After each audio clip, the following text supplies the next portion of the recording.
In this lesson, we'll explore the role of a DNS zone file. The concepts taught in this lesson are applicable to just about any cloud hosting provider. We'll be configuring a zone file on Linode.com. This page contains an example of what a zone file looks like. Up to this point, we've been accessing our default Apache web page using the server's IP address. But normally, we wouldn't want our website visitors to have to enter an IP address to access our site. We want them to be able to use a domain name, like mywebsite.com. This is where the DNS zone file comes in. The zone file contains various records. Each record serves a different purpose. For example, an A record defines the IP address that your domain name will resolve to. The MX record defines the mail server that will be responsible for handling emails sent to your domain name. Earlier in this course, we registered a domain name, mywebdevcourse.com. Of course, you registered a different one, and you'll be using that if you're following along. Now we'll be creating a DNS zone file that points our domain name to our web server's IP address. To get started, click on the Linodes tab. From the main page, you can navigate to the DNS Manager. So click on this tab. The DNS Manager shows a listing of all the DNS zone files you currently have. You can see we have 2 here. If this is your first time using DNS Manager, you won't have any. To add a zone file, click on Add Domain Zone. Type in the domain name that you'd like to create the zone file for. So I'm going to enter the domain name I registered. You're going to enter your domain. Now type in the administrator's email address in the SOA email.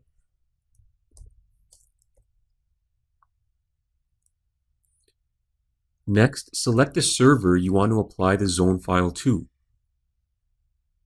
So this will be the server that actually contains your website. And we're going to use the MyLinode server we created.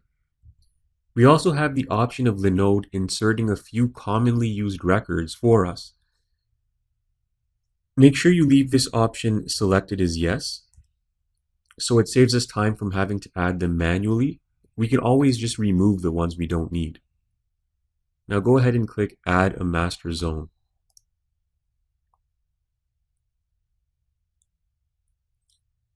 As you can see, our zone file has been created with a variety of different records. The first record is the SOA record. SOA stands for Start of Authority. This record indicates that the DNS name server listed here is the best source of data for a specified domain name. So in this case, the name server is ns1.linode.com. So this is known as your primary DNS. The SOA email is the main administrative contact email for this domain. TTL stands for Time to Live. This setting tells other internet servers how long to cache a particular DNS entry. You can leave this setting as the default, which is 24 hours. This is a standard amount of time for most DNS situations. To make changes to the SOA record, click the Settings link. You can make any updates on this form and click the Save Changes button in the event that you do need to make changes. But the default settings are just fine, so I'm going to go back. The next set of records are NS records, which stands for name servers. In addition to our primary name server, ns1.linode.com, we also have a set of secondary backup name servers in case the primary fails.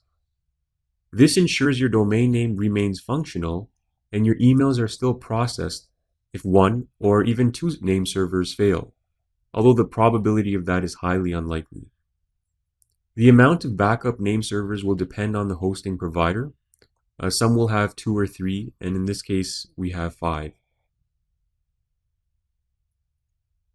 The MX record specifies the mail server responsible for accepting email messages on behalf of your domain. So if we had an email such as info@mywebdevcourse.com, the mail server listed here would be responsible for incoming mail and processing it. Since we haven't configured any email service for our domain name yet, we can delete this record for now. So just click the remove button and then click yes. The A and AAAA records are responsible for resolving our domain name, in this case mywebdevcourse.com, to our web server's IP address. The A record resolves to an IP address which is based on version 4 of the Internet Protocol, or IPv4. With IPv4, there are 4 sets of numbers ranging from 0 to 255.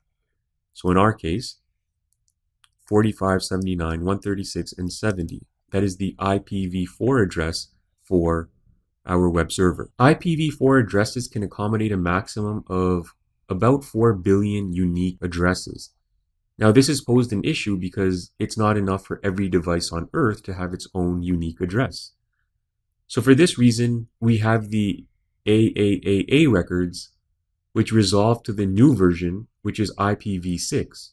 This is a 128-bit address that allows for hundreds of trillions of unique addresses. And that's what the IPv6 address looks like compared to the IPv4. We have a couple of mail records here, and we don't require them because our server will not be responsible for handling incoming mail for our domain. So in the event that our web server did have a mail service installed, which we haven't configured because mail servers are extremely complicated to administer, so that's best left to a third-party company to handle for you. And we're going to be using the Gmail business mail service or Google mail service to process our emails later in this course. The business service does offer personalized email domain names. So for example, our email would still be me@mywebdevcourse.com, for example. So we'll go ahead and set the mail records for Google Mail servers at that time when we do that. So for now, I can delete the mail records, the mail A records, and the mail AAAA record. Just make sure you do the right one.